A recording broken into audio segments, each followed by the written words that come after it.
Story time last part. Hindi niya ako sinipot sa simbahan.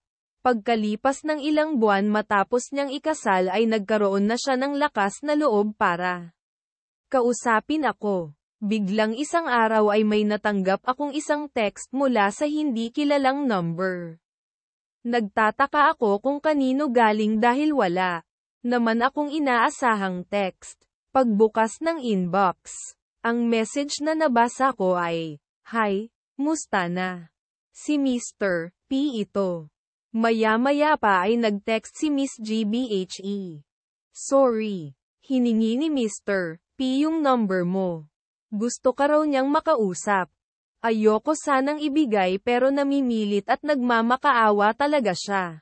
Sobrang importante daw kasi na makausap ka niya. Kaya, maya-maya pa ay may text na naman akong natanggap. Ang sabi pa, patawarin mo ako. Mag-usap tayo. Please. Kahit dito lang sa telepono." Nag-reply din naman ako. "Sige, tumawag ka. Makikinig ako." Nanaig pa rin talaga yung pagmamahal ko sa kanya. Naging bulag ako sa katotohanan na kahit alam kong kinasal na siya sa iba, kinausap ko pa rin siya. Humingi siya ng tawad sa nagawa niya at ipinaliwanag ang side niya.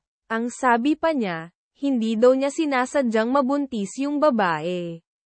Nalasing lang daw sila at nawala sa sarili. Kinailangan daw niya itong pakasalan dahil pareho silang mawawalan ng trabaho. Bawal daw kasi sa company nila ang ganong sitwasyon. Galit na. Galit din daw kasi ang mga magulang ng babae at dapat daw niyang panag-utan ito. At yun na nga ang hiniling na pakasalan ang kanilang anak. Pinatawad ko siya. Masakit. Pero wala na akong magagawa. Hanggang sa may hiniling siya. Ang isang bagay at pabor sa akin. Gusto niyang maging kami pa rin kahit kasal na siya sa iba. Opo, inaamin kong naging kabit ako. Tama ang narinig nyo. Naging kabit ako. Minsan sa aking buhay ay sumugal ako sa pag-ibig na hindi na naman ako sigurado. Ang nakakasar lang is, ako yung nauna, pero ako yung naging kabit. Masakit man. Pakinggan. Pero tinanggap ko yun dahil mahal na mahal ko siya. Tumagal ang relasyon namin ng 1 taon na patago at laging nag-uusap sa telepono. Panglalaki ang name ko sa contact list niya. Para hindi kami mahuli ni Karen. Pero sabi nga nila, walang lihim na hindi mabubunyag. At sa sinasadyang pagkakataon ay dumating na nga ang pagkakataong yun. Nahuli kami ni Karen na magka-text. Sa hindi sinasadyang panahon ay nabasa niya. Ang huling text ko na hindi nabura ni Mr. P nawalan pala ng signal that time, kaya late na pumasok ang text niya.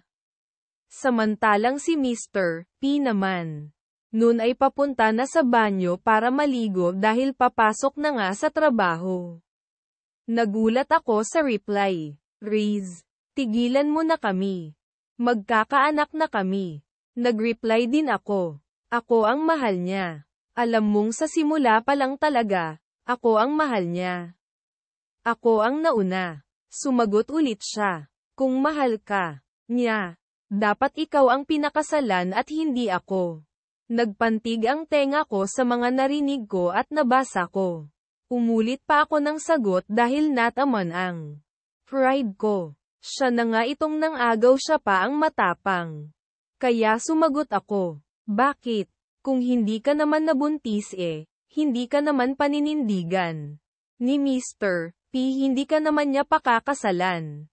Nagtanong pa ako ulit, "Tanungin mo siya. Sino bang mas mahal niya sa atin? Papiliin mo siya ngayon."